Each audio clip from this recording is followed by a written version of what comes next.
We're good. Hey, everybody, on the Facebook page and YouTube pages, my name is Rodney DeBulsey. We're now starting the UGASports live podcast from Champy's on Baxter Street, the best place to come and get the best fried chicken you'll ever have in your life. I have the sausage, cheese, and pickle plate. We've got the catfish plate down there. Got some great beer. It's a Tuesday in December, and Georgia is relevant. They have a game this Saturday. We're going to break down the SEC championship game with former Georgia Bulldogs head coach Jim Donnan, and we got a bunch of great recruiting news at UGAsports.com. We have Jake Roos, the recruiting superstar, who dropped crazy notes he and Trent did yesterday on some major that was nice to have both of us with a little report. It's amazing what happens when we pull these guys off of the team beat and put them back on the recruiting beat, and all of a sudden, and to be fair, stuff happens when these high school seasons end. A lot of times there's not a lot of news going on. The kids are just going through their daily things, a couple visits here and there. It's decommit season, baby. Just don't count Kirby out. No, yeah, and we've had some people that, they missed on Zycavius Walker, and everyone's all upset, and Kirby's lost his mojo. I'm like, ye of little faith. Man. It's December. How do you lose your faith in December? Has anybody seen Jalen Carter? I'm just going to tell you right now, since I've been around here, which hadn't been that long, 1995. New kid on the block, yes. This guy ranks right up there with anybody we've ever signed in the D-line. Anybody. And, hey, put that on the dog vent and kiss my ass. So that's how you start a show off. That's right, everybody. Baby. So I'm just telling you now, everybody worried. I'm telling you, we talked about Trayvon Walker last year. This guy is special.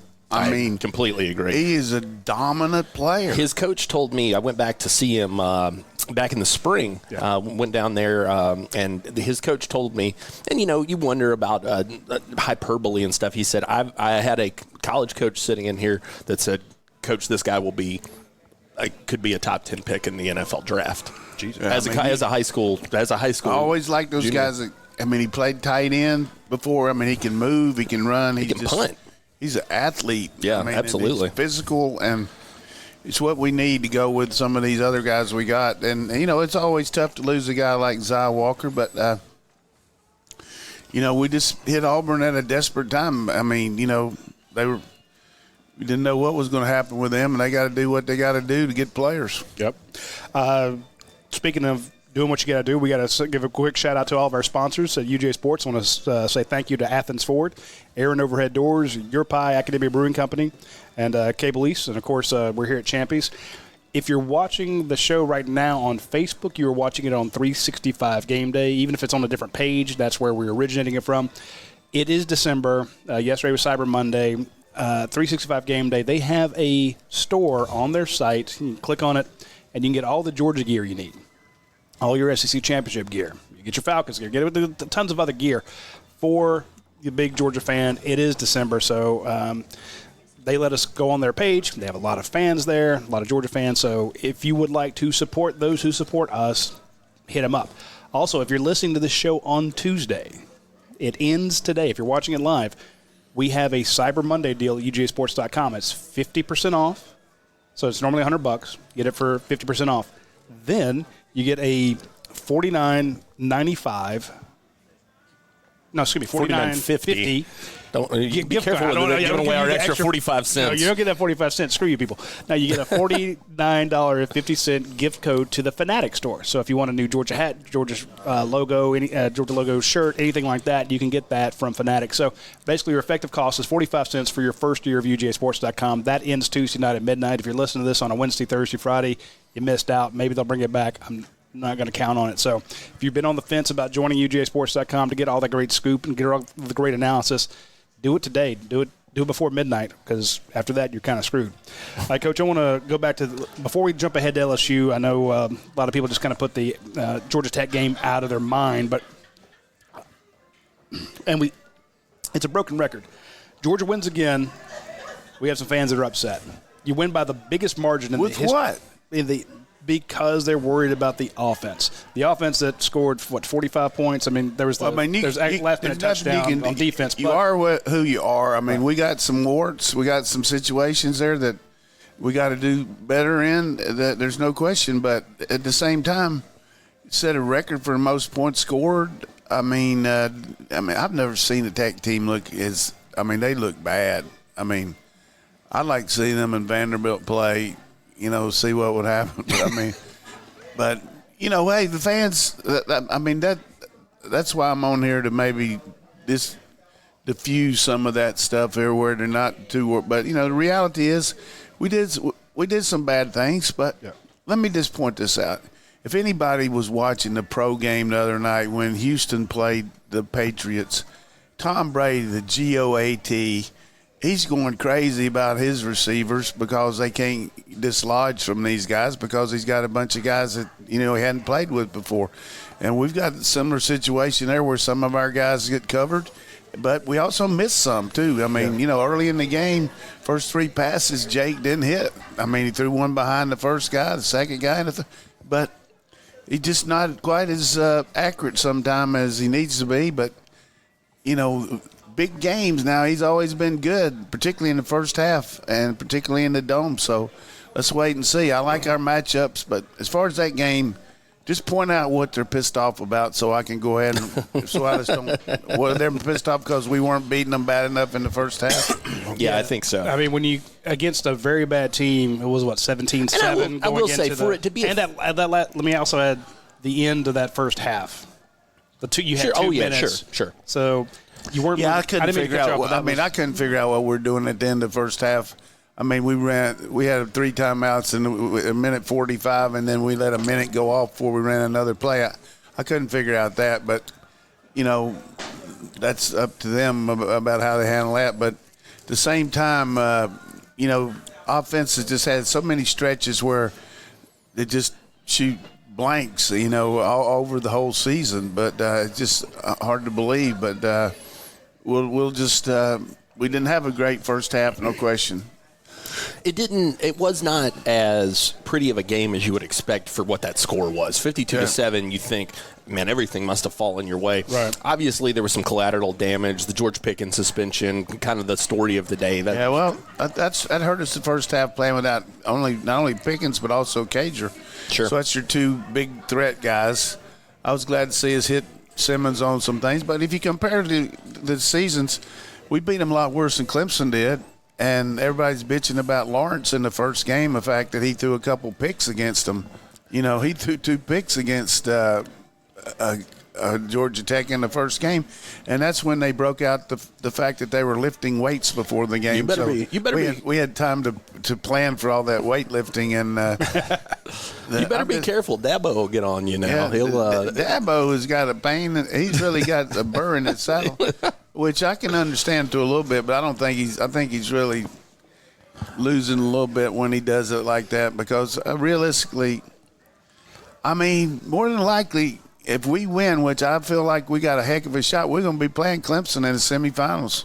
And that's a little bit of bulletin board material you got to think early on. Don't you think? I absolutely. They're going to have Ohio State 1, LSU 4, and that's the way it'll be. We'll play Clemson. Maybe it depends on where Ohio State wants to play. I think Ohio they want to go out west. Yeah, I've heard they want that. Well, they would go west if they were playing LSU, but if they were playing Utah, I don't know. Yeah, that's true. But Utah would have a home court there. But hey, there's a lot of ifs and whats. But just like if ifs and buts were candy and nuts, we'd all have a Merry Christmas. If Santa Claus had balls, no, we won't say. No, but to your point, and this is, I guess, if Grandma had, okay. It was the fear of what Georgia looked like without Lawrence Cager in the first half and George Pickens. The confusion on that final drive there, some 3-and-outs against teams. I don't think there was confusion. I just think that was just the way they were playing it. We've done that before. When we've had trouble in the first half and the other team didn't want to give them another possession, that was the way it was. That's the way we were playing it. Confusion on our end as to what the hell they were doing. Right. I think they just felt like he didn't give them another shot at running, getting because they hadn't done anything. What they have, 13 3-and-outs? I believe they punted 13 times. Good for them, as Kirby Smart said. A new record. No, I think that was the problem people had with it, though, was that it sort of harkened back to some of the complaints this year of the conservative play of Kirby Smart and James Coley and the play calling, to end the half there. It felt like you had an opportunity to maybe widen your lead a little bit if you were aggressive, but instead you choose, like you said, to kind of keep it out of their hands, run the clock out, and then is what it is. Just being devil's advocate, I would think, based on the way all things transpired in the second quarter, the onside kick, the drop punt, all the negative stuff that happened, we didn't want to take a chance on letting them do one more thing and put them in the game. That makes sense. We felt like we're a better team than they were. We had the whole second half to kick their ass, so we were going to be very conservative and not give them anything. And you were getting the ball to start the second half. So realistically, it's okay, but still, after we'd made a first down, I could see us maybe going, when we had a minute 45. But the reality of this team is it's 11-1. It has strengths, good defensive play, good kicking game, good running game. Passing game still, has some issues, but 12 straight victories over your rivals, 3 straight SEC East. I mean, these are salad days. I mean, it is. And I actually was going to write in my column the same thing that I wrote in week 2 or 3. Enjoy the ride. You're here. Right. And the reason a lot of people don't, and the reason a lot of people you could be at Alabama today. Yeah, very true. You could be any of the other. Normally, that would be such a compliment. Yeah, you could be any of the other 12 teams that are off. Are they practicing for a game this Saturday? No, they are not. What about any of the other teams that are not being mentioned for the NFL? For the playoffs, a lot of teams are sitting around waiting to see what other teams do to find out where the hell they're going for their crappy bowl game. Yeah. Worst case scenario for Georgia is you have to go back to the Sugar Bowl. Understand this. That is the worst case scenario, is you have to go to the Sugar Bowl, a game we couldn't sniff for, a decade. It drives you crazy to think about it, but that happened. And you could probably stand to get a little bit of redemption there. Yeah, well, not only that, but I don't mean to cut you off, Coach. I'm cutting you. I do know that there is this group of fans who are diehard Georgia fans, and we love you. Don't get me wrong. I'm not banging on you. You are the reason we have a job, okay? You are the UGASports diehards. And they said, look, winning the SEC East ain't that big a deal. We've done that. We're capable of that. That's where we are now. We got to win the SEC, and then we got to win a title. Kirby, exactly. Coach Donnan, Coach Ricks, Kirby, they've brought this program up from the Ragoff era to here, and now we are competing for national titles. That's where we're supposed to be. I would make and you haven't done it since 1980, right. And that's thrown in their face, and it makes them so angry. Right, they should be. It should be a lot, but the only thing that will assuage them is that getting that title. So it's title or bust, and I understand. Well, let's wait till the season's over before you bitch about it. You're right. I mean, here's the reason I say that, because our warts are offensive, not being able to score a lot of points. Alabama. 44 against Clemson, 46 against LSU, 48 against Auburn. The last 3 top teams have played with that defense. I'd much rather have a great defense and kicking game and an okay offense compared to throwing all these offensive wizards out there and all that. But I'm going to tell you what, if you got first and goal on the 1 and you've got Najee Harris and you throw the ball in the flat, you ought to get your ass beat. That was one of the worst calls I've ever seen. And I like Sark and I like Nick and everything. But you don't run. You run the ball at least twice there, don't you? Oh, absolutly. You give me Najee on the 1. Especially when you got, especially when you've only scored 10 points and you've got a quarterback as his first start. You're putting all the pressure on him to out-execute a defensive end without blocking him, throwing it in the flat. It felt like that Seahawks choice to throw it at the goal line against the Pats. And then they had 13 penalties. Yeah. I mean, so we don't have those penalties. We don't have those. Well, one of them was unfair, Coach. Come on. Well, come on, Gus. You can't put out that like that. That's not fair to you. But, hey, anyway you look at it, Gus is 2-3 and Dabo's 2-3 against the dictator. Let me ask you this. Kirby was asked this question yesterday. He gave the standard coach's response. I don't assume yours will be very different, but I am interested to hear your take on it. The question was, you hear the old adage, Bear Bryant said it, defense wins championships. In this era, is that still enough? It's probably not, because it's just the game's changed. It's more wide open. It's more the blocking rules as far as holding on offense. You can hold a lot easier, pass protection-wise within the framework of your body. It's just the hash marks are moved in, It's just a different game than it used to be when Bear was coaching. And it's just a defense certainly gives you a better chance if you got the lesser of two, you'd rather have a better defense. But and in case of LSU, their offense is demonstrably better than their defense. I mean, they gave up 38 to Vanderbilt. 38 to Vanderbilt. Yeah. They scored about 50-some. But I just think overall that our team has achieved about what it was capable of, given the fact we were thrown that little deal where we lost those 3 receivers coming out, and then we lost the 4th one being ineligible. I mean, getting kicked off. So anybody lose 4 of your top guys coming back, it's going to be hard. And so I'm not defending anything. I think we've won within the framework. We got more big wins than anybody in the whole BCS that they'll vote tonight. I guess it's not BCS. What do you call it now? College football playoff? Yes, yeah. My daughter told me I was wrong on that. It's not BCS. You're stuck back in 2009, sir. I got to go back to Redstone and play bingo at 4 o'clock. I mean, that's terrible. But, I mean, folks here, y'all just start shouting out bingo halfway through it. Watch Coach get pissed off. Wait, what? Who?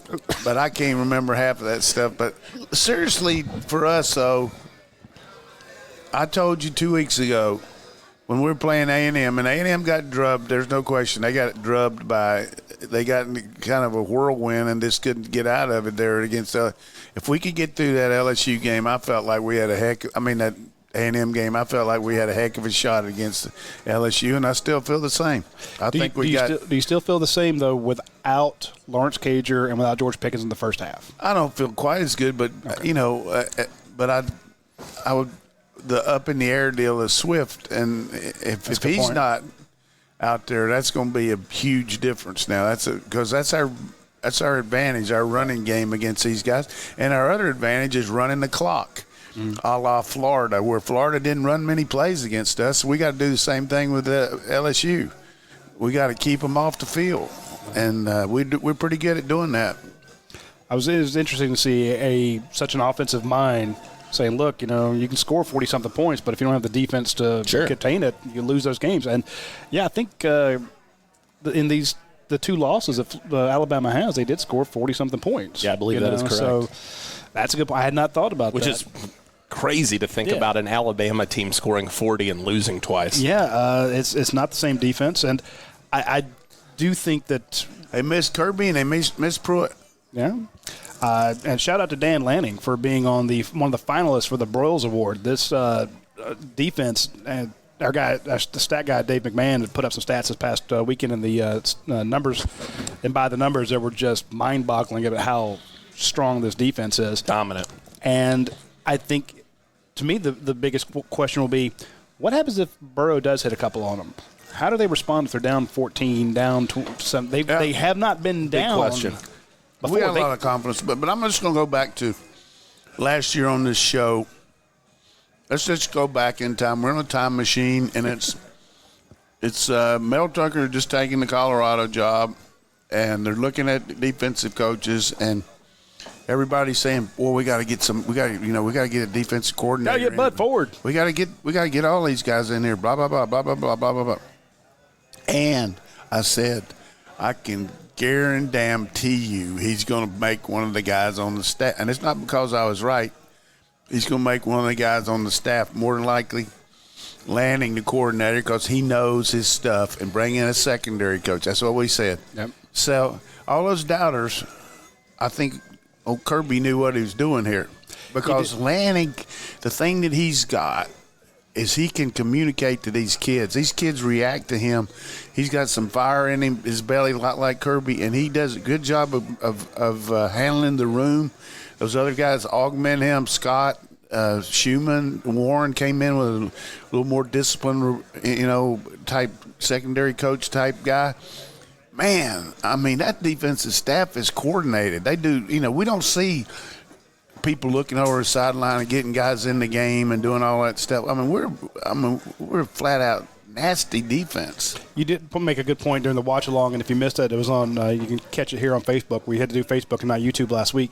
The watch along coach was talking about the amount of time they were taking on the clock in the past 3 weeks. I never realized how much goes into the play clock countdown and Georgia being able to realize, get into the right set, trick the other team with what they were doing. I don't remember a lot of plays this year in which there was a busted coverage where you saw a guy running free. And I go back to the spring and summer when you said, look, Georgia secondary is going to be so good this year, it's going to make the entire defense better.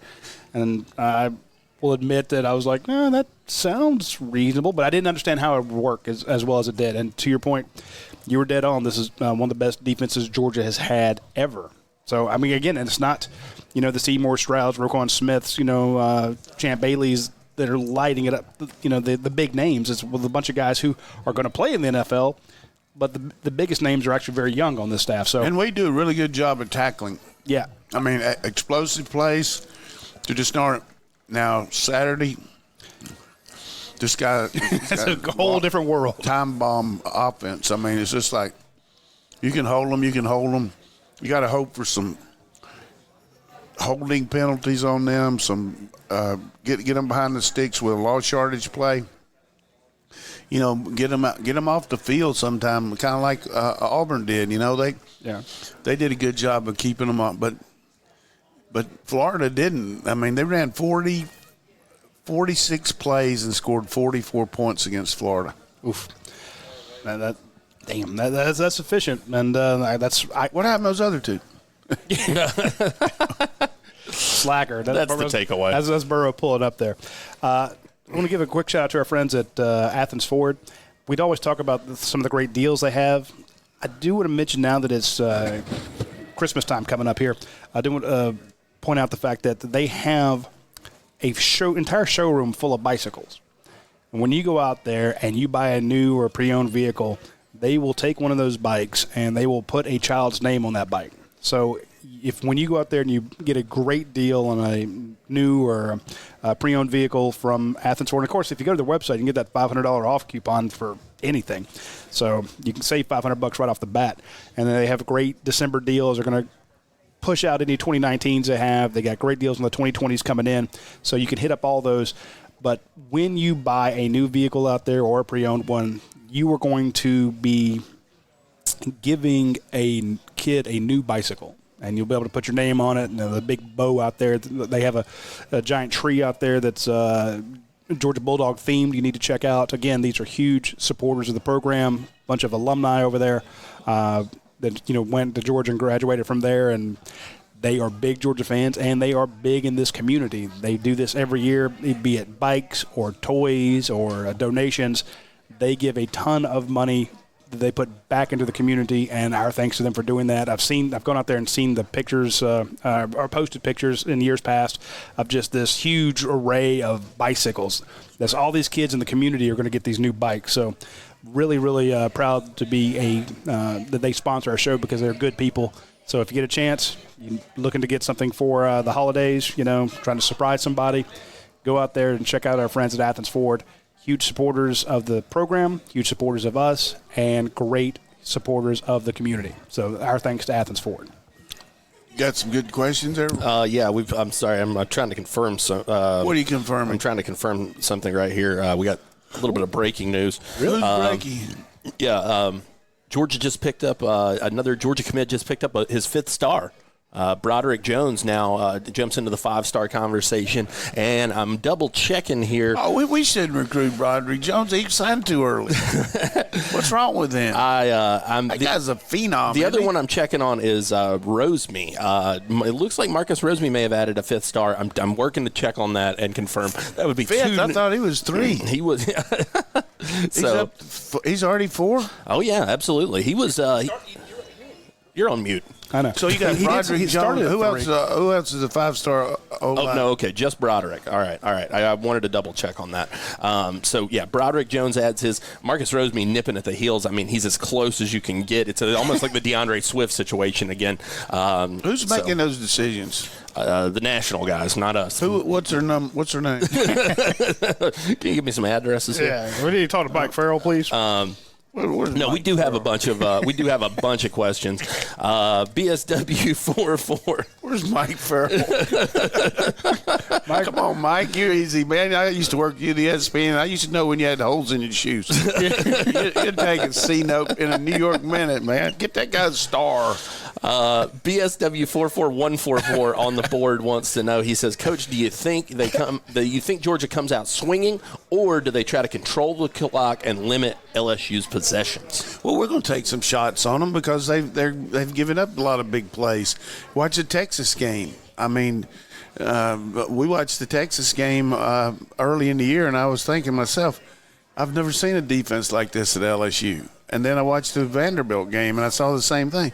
Coach Orgeron's done a terrific job with that team and moving to the offensive way they're doing things, but defensively they just don't look like LSU, kind of like Alabama doesn't look like Alabama. So, and we said this early in the year, the difference in our team and Alabama and LSU is we got better defense. Our offense is probably not as effective in the way we do things, but I think we come out and run our offense, control the clock, and take some shots. And, play action is going to be good against these guys. We can work on their linebackers. They don't have White in there, the guy that won the award last year. And their safety, Delpit's been hurt some. They got really good corners, but we'll do better on offense than you think, and they'll probably do better on defense than people think. So it'll be kind of a back and forth all the way type game. Speaking of back and forth, Rug Slanger over at the dog vent out of Chattanooga, he says Kirby's no stranger to the SEC championship game, as this is his third in a row with UGA and several before that with Alabama. This is Coach Orgeron's first appearance in the championship, however. In addition to that dynamic, there's a collision of philosophies with the unstoppable force of LSU's offense meeting the immovable object of UGA's defense. How does championship game experience and opposing philosophies impact the outcome of this game? Well, it helps somewhat from Kirby because he's been around this atmosphere, knows what to tell the team to expect over there as far as the different events they got to go to, luncheons, all that stuff. But, Coach Orgeron was a part of a national championship team at Miami and the same way out at USC under Pete Carroll, so he's been around championship programs. And the thing that I like about him is, he had that first shot at Ole Miss and it didn't work out, but he was able to understand why it didn't. And when he got the shot at USC, he used some different techniques than he used. Did a great job there. And then when he got this job, he just learned how to delegate and really has done just an overwhelming situation down there. And here's the thing. If you look at the trends right now in the SEC, you're looking – teams that are trending upward would be Florida, Tennessee on our side, and LSU and Texas A&M on the other side, with Auburn and Alabama still being right there. So that's why if you're looking about taking a job, if you take a job in the SEC West right now at Arkansas or at Ole Miss, I mean, you're starting out 6th or 7th in your division, and with the teams on a nationally ranked. And same with Missouri in the East. I mean, you're going to be. Right. I saw somebody say this right off the bat. Says, look, you will immediately have less talent, pretty much forever. Yes. Compared to 3 people in your division, not even in your conference. You're going to be 4th in talent, probably 5th, 6th, or 7th in money, and resources available to you. Yeah, you're in the SEC. What helps them though is their crossover games with Arkansas, and they're 4th. Whereas Arkansas and Ole Miss are like 6th or 7th. So, but I don't think any of those jobs right now are what in our league. But I think you've got to get creative. This is totally apropos of nothing related to the SEC championship, but I did see that report that faked everybody out about Mike Leach going to Ole Miss yesterday, and I thought, Man, that would be that would get creative on your that would be killer for them because he's got a system. I think that use that Auburn recruiting manual. You take. I don't have many hundreds. I just bring one every week just so I can show. That's what they use, you know. All right, we got a good question here. Boom MFer Dog over on What's the board. his name? Boom MFer Dog, and it is MF. Yeah. So he says, "What does Coach Jim Donnan think we need to do to beat LSU? What is his game plan?" I thought we'd do that at the end of the show, but well, let's save it then. Let's save it. Let's save it. I will ask. All right. People can't make it that far. I'll answer that, MF. Yeah. That's his name, right? Yes, it is. It sure is. Here's a good one from Martin Faulkner. Joja Dog. He says, what are some of the favorable matchups on offense? Dog. From an untrained eye, I think our backs could do some serious damage in the passing game if we can get them matched up with LSU's linebackers. No question. That's something you got to do. You got to not only line them up in the backfield and bring them out, but shift them out like we did against Florida and hope that they put a backer or a jack or strong safety on them and let them work because both Harry and Swift are good at that, and Cook is too. So our backs against their linebackers are good matchups. And, you know, jump ball, back shoulder fade, Simmons is doing a good job on that. If you look at M.O. for Jake, starting back with Wims, that was one of his best throws. Same way to Holloman last year. He likes those boundary throws to Ridley as well. Yeah. So he can do a good job on it. And I think you do that maybe on some waist down so you still got some ability to make first downs on them. You know, don't just always do it when you. Because Jake said yesterday in the teleconference, we got to win first down. So you're looking at a 2nd and 3. Right. Then you can throw that pass, and you still have a short third down option there. So to try to answer the question, Jake from himself was big on the first down. He says we got to win first down. You can't have those waste downs like you point out. I know everybody wants Georgia to come out and throw the ball on first down, and he's like, we got to win. Well, you look at Saturday. We threw the ball first 3 plays on Saturday and then punted. Yep. Against Tech. Yeah. And I was over there grabbing Roddy and saying, what are we doing? I mean, what's going on here? They changed defenses on. But I think I like our matchup against their defense. Now, let's flip the script here. Gary Tommy says, how do you feel about the LSU wide receiver matchup against the DBs? They're explosive all around. Is the passing game the biggest offensive threat? Yeah, I think in reading, our people do such a good job, Brent Rollins and Dane and everything, reading about the matchups as far as the targets against our corners, we've held up pretty well. Where we've broken down this year is the inside guys against the slot receivers when they go, and these guys, like we said in the opening, run 3 and 4 or 5 wide receivers. So whether it's Devod Wilson or Webb or Stevenson, whoever's playing these slot guys is going to have to do a better job than they've done all year because they're going to attack them based on percentages. So I'd say that's a key there, mixing up the way we look. If you watch the game that Auburn played against them, they walked into their coverages. They didn't just line up and play something. They tried to confuse old Burrow a little bit. So they used 6 defensive backs and they walked into things, and then they figured out that they were doing that and sort of started going on quick count, so they couldn't do it anymore. But if you can disguise coverage, it's obviously a way to get him to step around in the pocket some and maybe go. But the guy's a brilliant tactician. He's a good athlete. Last year they went for it on 5 times against us on 4th down and made every one of them. Several of them were short yardage.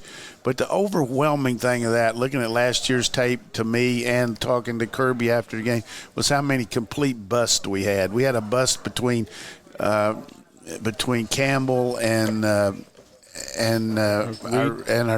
safety. Coming my twin. Reed or LeCount? Yeah, Reed was supposed to play the deep outside, and they hit that long ball. We had a short yardage bust where they went off tackle, and Burrow ran about 30 yards. So just eliminate the bust, and you got a better shot. We missed 2 really wide open plays. First pass of the game to Hardeman was 6. Overthrew him, and then in the third quarter we had something set up on 2nd down, and Hardeman didn't get the signal and he's supposed to run a crossing route, and there wasn't anybody there. So those kind of things are big in a game like that. Plus, I think maybe they'll make some mistakes playing. Should be a home game crowd for us. Sure. Yeah. No question.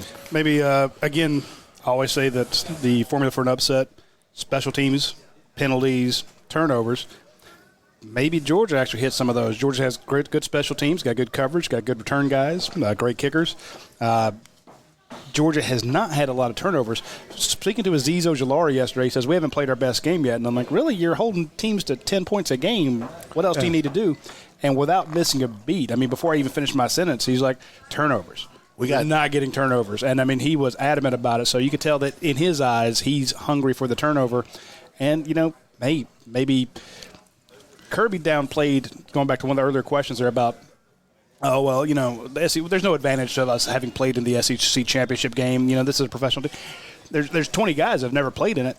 Yeah, but there's 65 who have. Sure. And consequently, those folks are going to – they've been there. They've been several of them multiple times. Yeah, several of them multiple times. Heck, we had a bunch of kids in there from the Rivals Challenge. They've been inside that stadium, the big giant scoreboard that goes around the ceiling. It's not new to them.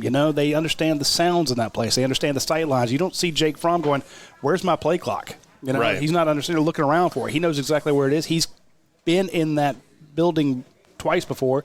Third trip, he's familiar with it. Maybe LSU isn't. Actually, he's been there 3 times already. National championship was played there. It's going to be 4 times. So this will be his 4th time going in there. So he's used to that stadium, and this is a situation where he can maybe he doesn't jump. Maybe one of their Georgia guys doesn't jump while one of theirs does.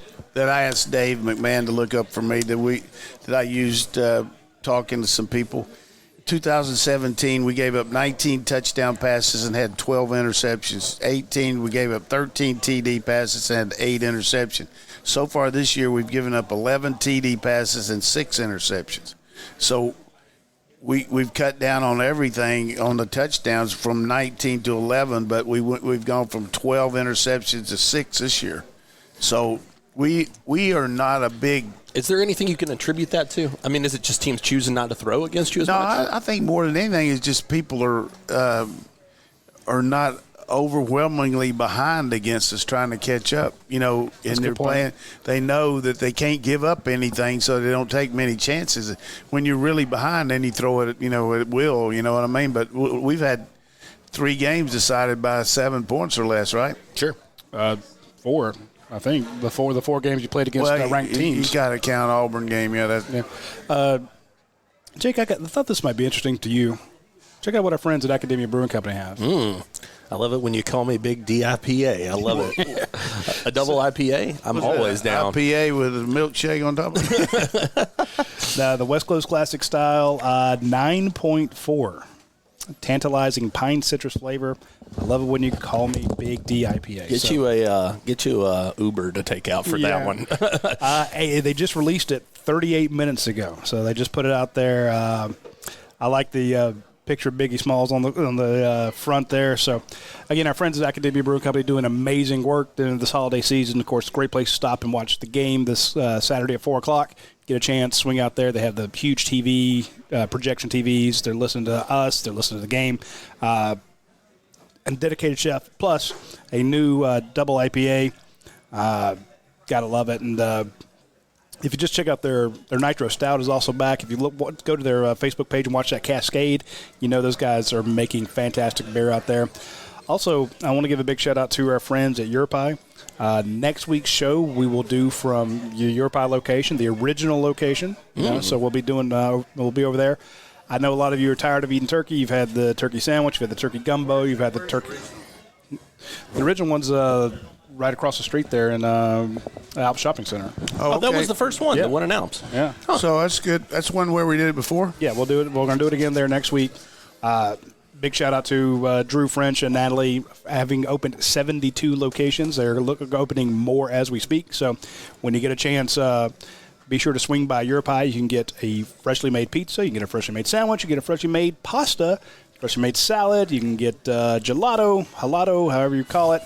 And, prosciutto and peaches and beer. They do it. They have a great beer selection there. So all the local taps. So they go out of their way to make sure that They support local breweries, so every time you go into one, no matter where it is a great way to find what the local beers are in that town, is to swing by whatever your pie is, and they'll say, hey, here, this is being brewed here, this is being brewed here. They have them all on tap, so a great place to go.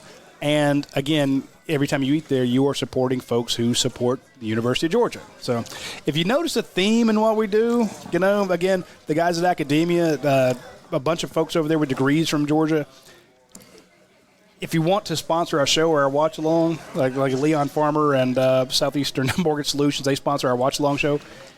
Georgia graduates, there's a theme there. Sure, so absolutely. I'm just saying. So if you are a Georgia person and you want to sponsor our watch-along, let us know.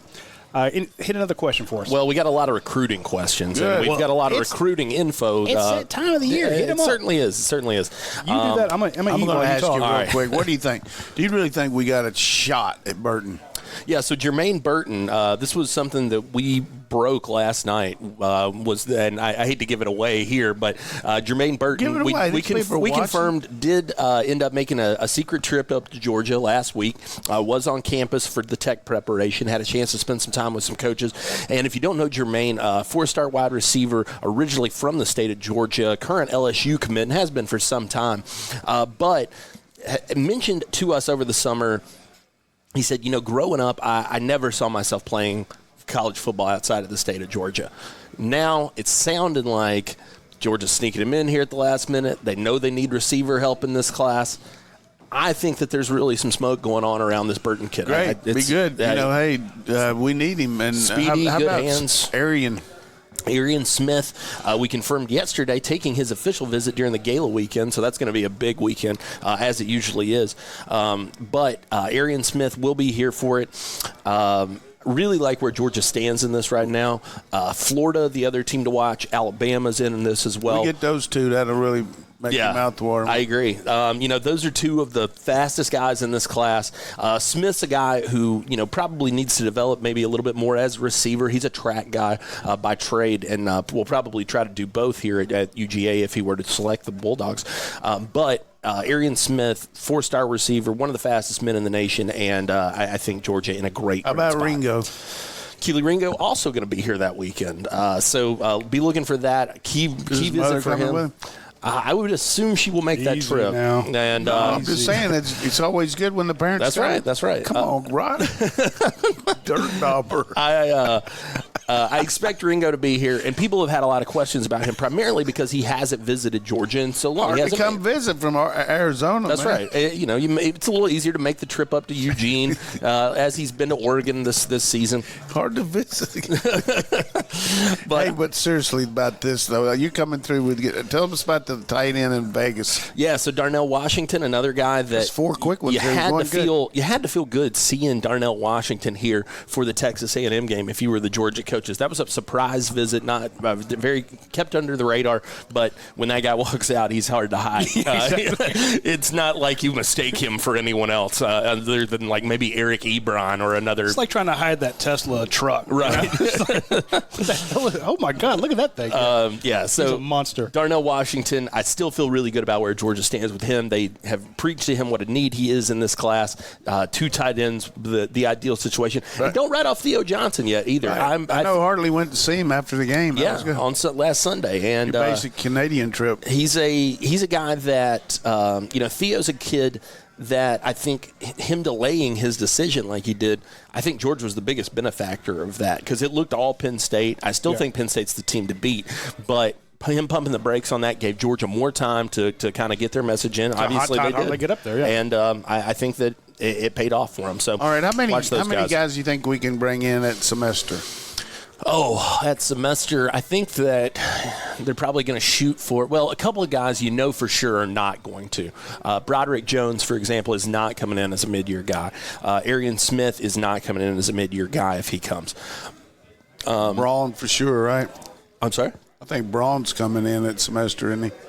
Yes. Yeah, he's coming in midway through. My guess is you'll see, I don't know, eight maybe. I like old Frank Howard said, we have heard from a reliable source that it's going to be a lot more than we think. I would believe it. It's like over 10. You've seen really. Well, you've seen how it's paid off, and I think I Georgia. agree. You know what I'm saying? Georgia coaches. There's a very it depends clear. on how many guys we lose, Right. how many transfer, how many guys go to the pros. It's just a balancing act. But I've heard that it's going to be more than you think. Now I don't know that for a fact. If I did, I would. So I was thinking like 6, but that's impressive. I would say over under 10 or 11. Wow. Yeah, and you could be right either way. Yeah, I think that it's the benefits are so clear. In Georgia, Exactly. those guys who've come in and been a part of that system, it's paid off in such big ways for them. Darius 2017 here, moving on from some of the recruiting talk. He says, how many juniors, speaking of, how many guys leaving, he says, how many juniors leave early for the draft this year? He said, my guess is 5, maybe 6. Andrew Thomas, DeAndre Swift, Isaiah Wilson, Richard LeCount, Monty Rice, and maybe Jake Fromm. Yeah, I say the first 3 pretty good shot. I don't see LeCount. I mean, he's capable. He loves being here. I don't see him leaving. He's a good player, but I don't know how high he's ranked. Chance to boost his stock next year. Yeah, I don't know. I think he only helps himself. Monty Rice has had a good year, but, I mean, this is his first year. A lot of tape on him. I think, there's a lot of guys his size and around there. I mean, I could see him coming back too. And then, of course, the $64,000 question, what's Jake going to do? And that one, to me, is more up in the air than the other. And, Isaiah Wilson probably, I mean, hard not for him to go. Sure. I mean, you look at the – He would enjoy coming back. Look at the measurables on this guy. Yeah, do you think the NFL is going to be like, nah, we don't want you? When you watch pro football, when you watch a pro football game, he looks like a pro tackle. Yeah, no question about He it. did his first day on campus. And he can really be a, dominant player up there. I mean, you get guys like he and I mean, I saw where they had Andrew picked as a third guy. I mean, third guy in the draft. Yeah. So I definitely see Andrew Thomas going. Everybody knows it. He's not shy about it. He hasn't said it, but I think Isaiah Wilson loves what he does. He loves being at Georgia. He loves being a part of the team. But he's got to make a smart decision for himself. If he's projected in the first or second round, Kirby's going to tell him to go. We've seen Kirby do that in the past. When you get to Richard LeCount, Richard LeCount's maybe, 4th to 7th round draft pick. He could move up. Sure. Monty Rice, 5th to 7th round draft pick, if that. He could move up a lot more. In other words, those 2 guys could do wonders for their stock coming back a second year. Jake Fromm, I mean, first 8 games or something, he's hitting 70% of his passes. He looks like, he's ready for the NFL. Last 4 games, not as much. Well, and I go back to also, how does Tua factor in now with the injury? Burrow obviously is going to be a guy atop the board. And then you've got your unknowns like your Daniel Joneses who emerged last year, like a kid like Jordan Love out of Utah State. Well, you got Herbert. I mean, he's going to go big. How do they value some of these lesser known guys as kid from well? Wake Forest is going to slip in there. That's too. true. That's true. Does Jacob Eason go? Maybe. Especially with the coaching change, Well, Eason can come back as a graduate transfer. We'll bring him back. When you look at the college scenario here, in the last 3 years, Bob Stoops, 55, Urban Meyer, and now Chris Peterson, the rat race got to these guys. I mean, it's just had no reason to think that they were going to retire, and good gracious, it was just – Well, Urban may not for much longer. Well, and Stoops is going to coach XFL, but and we got some coaching news too. I mean, you got the situation here going to affect us. Who are they going to get at Florida State?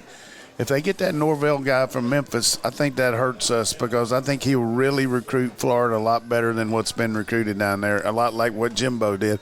And supposedly he's the guy that they're going after, and whether he'll try to hire some Dan Lanning, I wouldn't think Dan would go from here to Florida State, but I bet he tries to recruit him though. He's his own Maybe guy. give him an assistant head coach title. There's It's a better one of those job, directional Florida teams is looking at James Coley. So. Yeah. Well, USF, I think USF's going to probably go after Scott from Clemson because the AD there was assistant AD at Clemson a couple years ago. Sense. So They said Willie Taggart's interested again. well, Willie's interested in anything. He's got $18 million interest. Yeah, no, absolutely. we'll take a quick break from the coaching talk here. Give a big shout out to our friends at Aaron Overhead Doors. Ryan Lucia, the big Georgia fan out there. I was on his Facebook page the other day, and he showed this frameless glass garage door. It's black. You don't see the frame parts of it. It's lights out.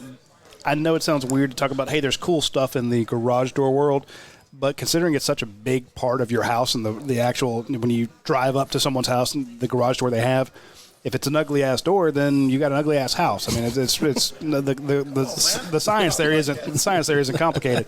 So point for the guys at Aaron Overhead Doors, when they do when they put in these custom things that you need done, like they did for a couple of restaurants and want to have want to open it up during the spring, the nice weather, they can put those in for you.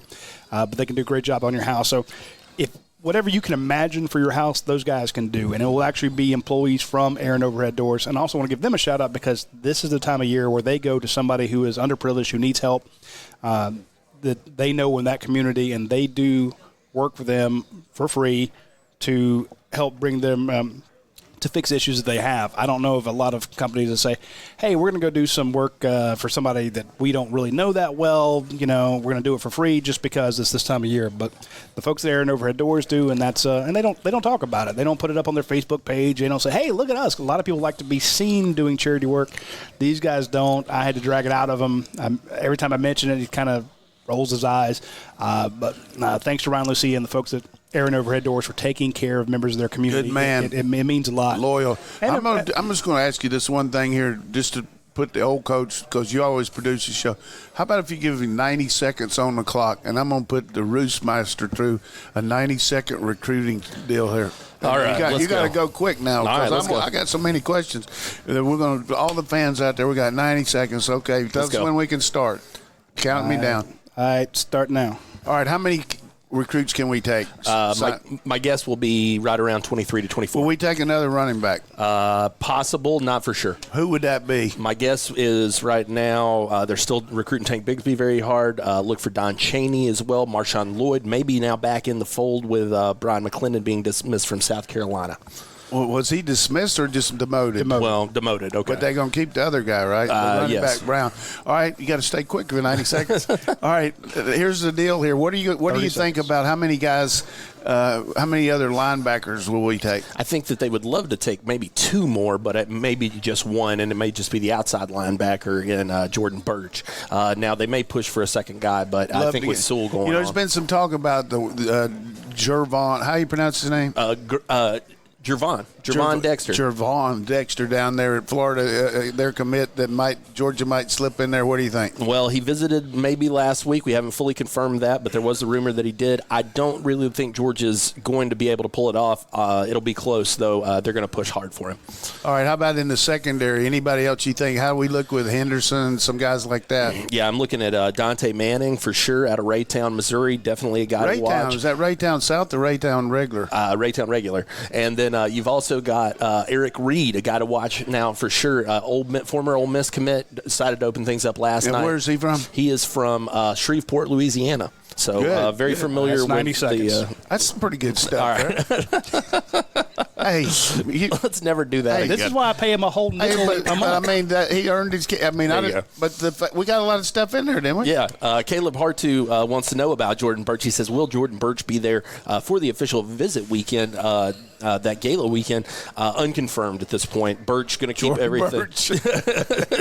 Going to keep everything under. Jordan Birch. Going to keep everything under. Get the piles out. Hey, let me get mine. He has Get visited. Some champions, man. Caleb, everybody pass up these hundreds. We need them. Caleb points out Birch has visited UGA a lot. He definitely has. I don't know if he'll be back for that one, but definitely one to watch there. I completely If for agree. some reason we wouldn't get either one of those tight ends, do you think we go back on that guy that committed to Oklahoma? I definitely think so. In fact, I wrote about him yesterday night. I think that he's a guy who stays in the mix. Very athletic kid, good hands. One of those guys that you can split out. Yep, Irving, Texas, formerly of St. Louis, Michael Henderson.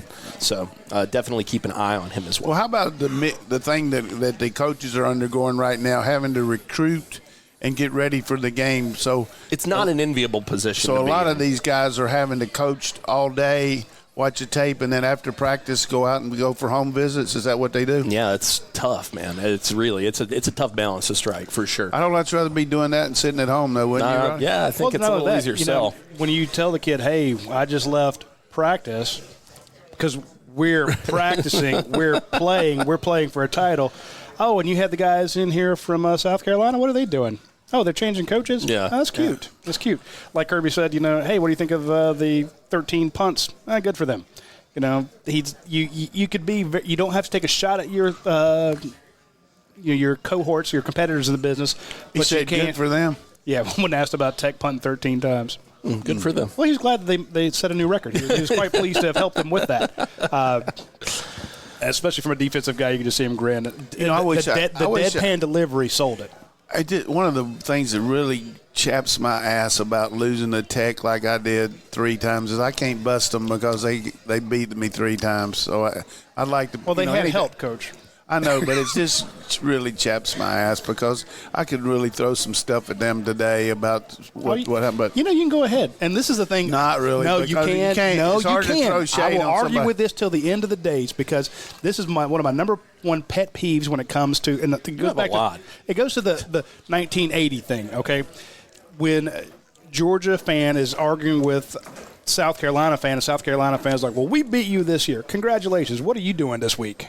And just because they're your rivals, you can't go back to something that happened. Last time you were in an SEC championship. Yeah, all right, let's go on. When's the last time you did anything? So the point being, give them all the hell you want, Coach. Yeah, I like to give them, but let me just tell you this. They just got beat tonight. 52 we're going to see Ohio State 1. They might move LSU back up, but Ohio State 1, LSU 2, Clemson 3, Georgia 4, and probably Oklahoma 5, maybe Utah 5. And who would you put there? I know who. No, it doesn't have anything to do with those. Oklahoma's had more good wins than they have. I was going to agree with you. They're set to beat if they can beat Baylor. They're going to have Baylor 7 tomorrow. Wow. Tonight. So Baylor will be 7, Utah or Oklahoma will be 5 or 6. Somebody needs some. And Florida's going to be in the top 10 again. I know Coach Mullen going to be talking about it. I mean. All right. Let's talk game plan. Of course he will be. Let's talk game plan. How do you attack LSU, Coach? Well, I think the first thing you got to do is make sure that you control the ball and limit the number of snaps they have. I mean, the more Burrows on the bench, the better we're going to be.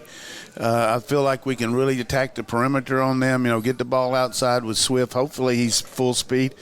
And hit the play-action passes on these linebackers. Stress the kicking game. 1 out of every 6 plays in the game's a kick. We got to get the hidden yardage on return game and coverage. Make sure when they go, they got to go 80, 90 yards and not 40 or 50 because they're a 4-down team. I mean, you can't stop them when they got 4 downs. I mean, they just too good. Then defensively, mix up your coverages. You're not going to get to this guy. He catches it and throws. If you just watch a film of him or watch a tape, look how many times his pictures with his hands not on the laces. That just goes to show you that he catches it and throws it. He doesn't worry about getting the laces. He just catches and get rid of it. And it's hard to rush a guy like that. So don't get frustrated as fans that we're not rushing him. What we got to do is, mix it up and get some vertical pressure and make him adjust a little bit. And take away that first read and then make him go the second one, then maybe we can knock him around a little bit. He's a tremendous player. He's hitting 79% of his passes. But remember this, Tiger Woods doesn't shoot a 68 every time. This guy's about 12 months pregnant for getting something happening to him bad. I mean, he's on the Disney World cruise. Everything's going great. We got to get him, get those fans in there. Maybe he'll throw something, Remember Serge Bubka? He couldn't get over the bar when he had to in the Olympics.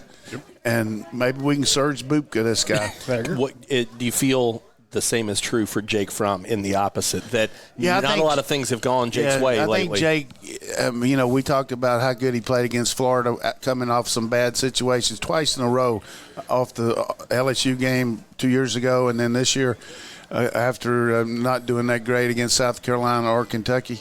I just think his knowledge of the game is going to help him, and the fact that he likes the speed of the game on turfs a little faster. Receivers can get open.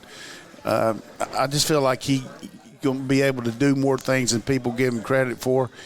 And our offensive line, when it all comes down, push comes to shove, is a big advantage in this game. I think we can Burma road these guys. That's going to be, when you say attack them, I'm like, I know people don't want to hear it, but you're going to run, and you're going to run between the tackles sometimes. And don't get mad when we're running it a lot, because every time, every minute we keep the ball, that's one more minute that Burrow doesn't have it.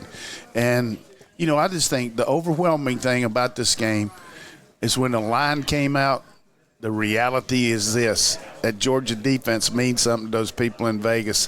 When this team's leading everybody scoring points. They scored 50 last week. They're a 6-point favorite over Georgia. That shows a lot about our defense. All right. Roddy, mouthwatering player of the week. Who's got to step up for Georgia to pull this one off? I'm going to go with Jake Fromm. I mean, this guy has to keep his offense on the field. I think he will. He always comes up with the in the big games, he shows out. I think this is a situation where they're going to dare you to run the ball. They're going to be in there. They know you don't have great receivers in the first half. You're going to see single coverages on the edges, and all these guys are going to be in the middle. And I think that crazy SOB is going to tuck and run the ball, and I guarantee you're going to see Jake Fromm running down the field holding the ball because everything else was taken away from him. Good gracious. I mean, you got to think, too. It's the 14th Mockingbird going out on a limb. I'm just saying. You got to think that he wants to wash the taste out from last year, too. That true. I'm just saying that there's going to be a situation where we see him roll out or something like that, and all of a sudden he's like, make a few of those, but who else you got? Well, I'm going to go there's really two names that jump off the board to me, and the first one's Eric Stokes. I think that taking Jamar Chase out of this game is a very key point. Impossible, but yeah. I agree, and so that's why you put your best guy on him, and you just say, hey, you're out on the island, let's go. Hey, Eric, you want to be in the NFL? Cover him. Yeah, right. The other guy I think is also a defender, and that's Monty Rice. I think that this plays really well into Monty's skill set. They're going to, like you said, be throwing quick. That's going to be a sideline-to-sideline game for him. Plus, you got a great back in Clyde Edwards-Hilaire. I think Monty's going to be a tackling machine on Saturday. He's going to have to when you think about the fact that somebody's got to keep an eye on Burrow, because when they run that empty set, as Coach pointed out, if they're all covered, he takes off.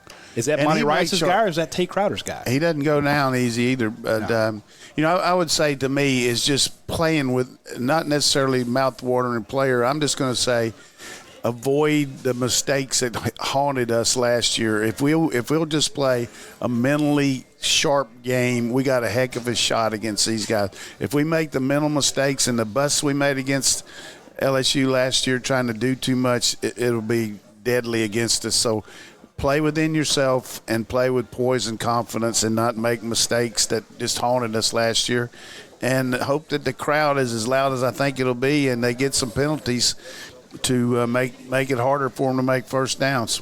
The LSU fans do travel. Yep. But Georgia's got a lot shorter drive. That's true. This is going to be a home team. I've seen the way the tickets are going. Well, here's what a lot of Georgia fans are buying those. The LSU fans are holding on their money because they know they're in the playoffs. Well, here's the thing about it, too, to explain it. You got an allotment for Georgia and an allotment for LSU, but anything in between, more likely Georgia's going to scoff up, right? And they have been. The numbers I've seen, a lot of Georgia fans think that this may be the biggest game of the season. They think, hey, we may lose this one. We might not be in the playoffs. Sure. So a lot of money they were holding back to go to the playoffs are going towards these tickets. So they're going to be there. And, again, I'm not saying that Jake Fromm is going to take off and be a Joe Burrow. He's going to get 87 yards, but I think there'll be some situations where he's like, this kid is bloody determined to win. Yeah, there's a lot of pride. He might not. Pride, exactly. This kid. For our defense against their offense, for Joe Burrow against Fromm, for Swift against their back. I mean, there's some matchups here. You know what I mean? We do our predictions on Friday. Coach, do you want to do a prediction? I'm not in the predicting mode here. But I did tell you 2 weeks ago on this that I thought we had a heck of a shot, and I feel even more James Brown about this. I feel good about it. There you go. All right. That's as good as you could hope for. Hey, folks, that's all the time we have for this week's show. It went a little long, but, of course, it's a big week. And, again, we're talking about a game that Georgia's playing in while 12 other SEC teams are sitting at home eating leftover turkey. When you watch the game this Saturday, be sure to swing by Champy's on Baxter Street. You can get this great catfish plate. You can get the sausage. You can't get the sausage anywhere else. Trust me, it's the best sausage you've ever had in your life. So swing by here, pick it up. Or you can swing by Athens Ford this weekend. Get your new car. Call Aaron Overhead Doors. They'll take care of you if you need some work done on your house. Swing by Your Pie or Academia Brewing Company. They'll all have the game on, and you can check them out. And, of course, big shout-out to 365 Game Day for letting us be on their page. And, of course, 11 Alive, who we will work with those guys in the Georgia Dome, in Mercedes-Benz this coming Saturday. We will talk to you later.